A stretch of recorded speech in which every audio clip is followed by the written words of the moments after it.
दत्तात्रेय जी ने मकड़ी जी से सीखा, जैसे मकड़ी अपना जाल स्वयं बनाती है और अंत में उस जाल को स्वयं ही निगल जाती है, ऐसे ही परमात्मा इसकी रचना करते हैं तो अचानक से इसको अपने आप में ही समेट लेते हैं। भगवान भी इसी तरह माया से इस सृष्टि की रचना करते हैं और अंत में उसे समेट भी लेते हैं। अच्छी हो या बुरी सोच रखते हैं हम वैसे ही बन जाते हैं। हमारी सोच जैसी होगी वैसा ही हमें रिश्ते भी मिलेंगे, बात भी होगी, दर्शन भी होगा, श्रवण भी होगा, खाना भी हो, सब कुछ उसी सोच पर डिपेंड है। जी लग गई क्योंकि वो दत्तात्रेय जी की गुरु है।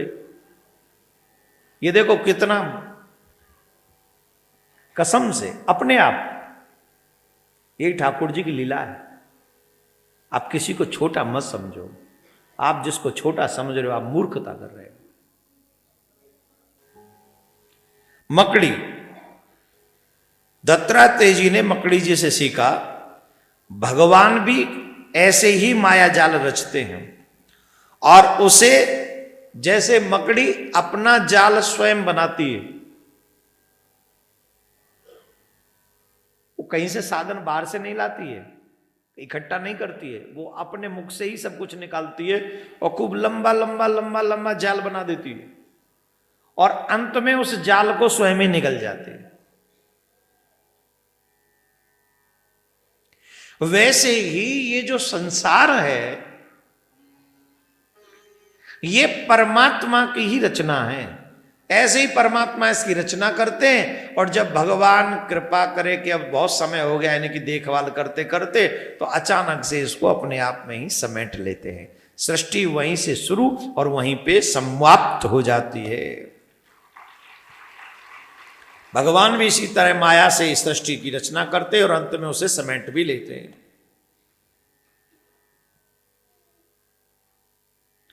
अच्छा, भृंगी कीट होता है,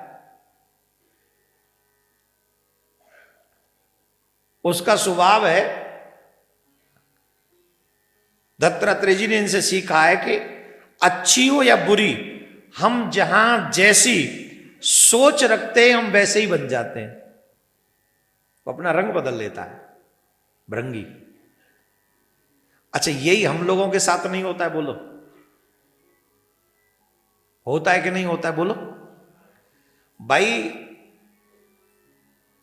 जैसा सोच दिमाग में है वैसे लोगों से मित्रता होती है, वैसे लोगों से रिश्तेदारी होती है, हाँ या ना?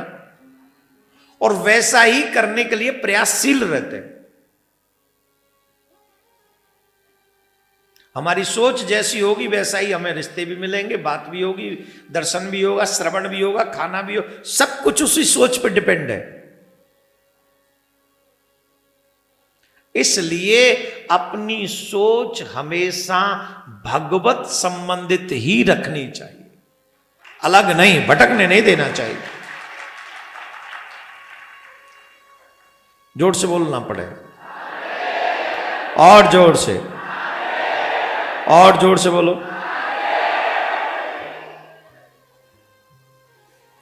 अब सीखिए एक और बात, कुछ अच्छे अच्छे गुरुओं की बात बता देते हैं। दत्तात्रेय जी ने कुरूर पक्षी से क्या सीखा? कुरूर पक्षी से, एक कुरूर पक्षी होता है, वो अपने मांस में, अपने मुख में, चोंच में मांस का टुकड़ा दबा के उड़ रहा होता है। मांस का टुकड़ा दबा के वो उड़ रहा होता है और जब अन्य उससे बलशाली पक्षी उसके मुख में जब मांस का टुकड़ा देखते हैं तो वे उसके ऊपर टूट पड़ते हैं, वो उसको मार देना चाहते हैं। और जब वो उसके ऊपर झपट्टा मारते हैं, आक्रमण करते हैं, तो उस कुरूर पक्षी को तब तक निजात नहीं मिलती जब तक उसके मुख में रखा हुआ मांस का टुकड़ा गिर न जाए। जब उसके मुख से निकल वो टुकड़ा गिर जाता है तब सारे पक्षी उस टुकड़े की तरफ भाग जाते हैं और तब वो सुरक्षित हो जाता है। बोलो राधे राधे।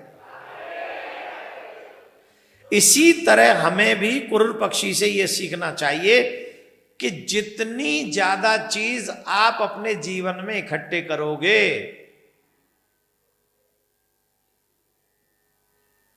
उतना ही दुख पाओगे। वाके चौंच में तो सिर्फ मांस को टुकड़ा है तो इतने दौड़ पड़े, हमारे पास तो डायमंड रिंग भी है, अकाउंट में कैश भी है, प्रॉपर्टी भी है।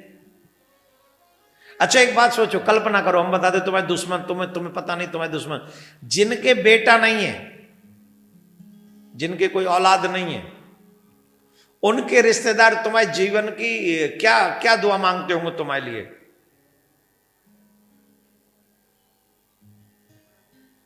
जोर से बोलो।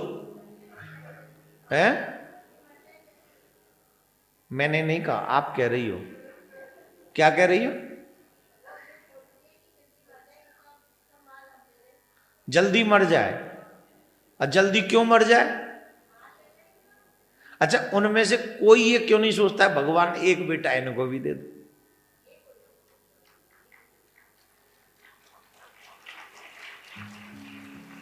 उनमें से कोई एकाध तो ऐसा हितैषी हो जो कहे हे प्रभु मेरे 4 मालाओं का फल दे दो, इस बच्चे को, इस व्यक्ति को एक बेटा हो। कोई नहीं।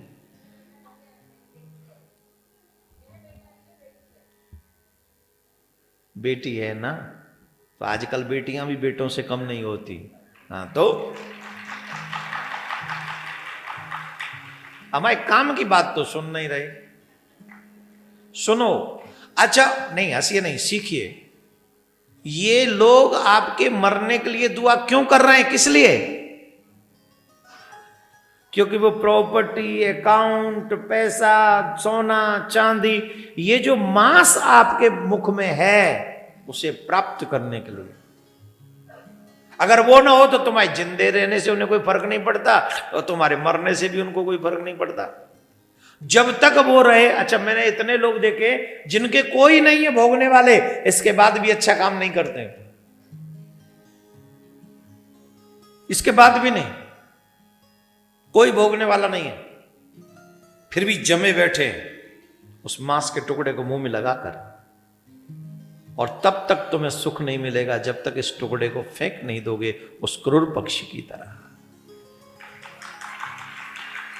या तो अपने जीते जी से छोड़ दो, अदरवाइज ये छुड़ा लिया जाएगा, ये इसमें कोई संशय नहीं है। कुंवारी कन्या से कौन कौन सच्ची साधना करना चाहते हैं? सच्ची साधना अब सीखो, ये बात बहुत महत्वपूर्ण है, इसको सीख लो। दत्तात्रेय जी ने कुंवारी कन्या से सीखा।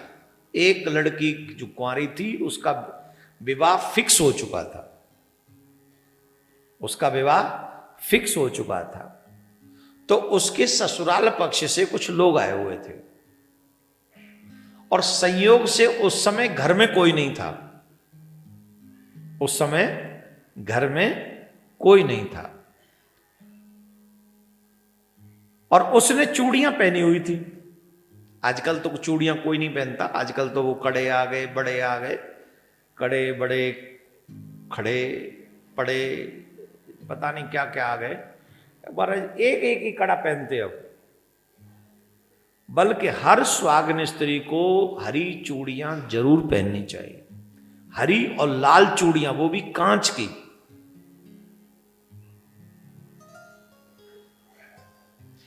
लक्ष्मी मां कैसे प्रसन्न होगी जब तक पायल की और चूड़ियों की खन खन चम चम ये आपके घर में आवाज ना आए।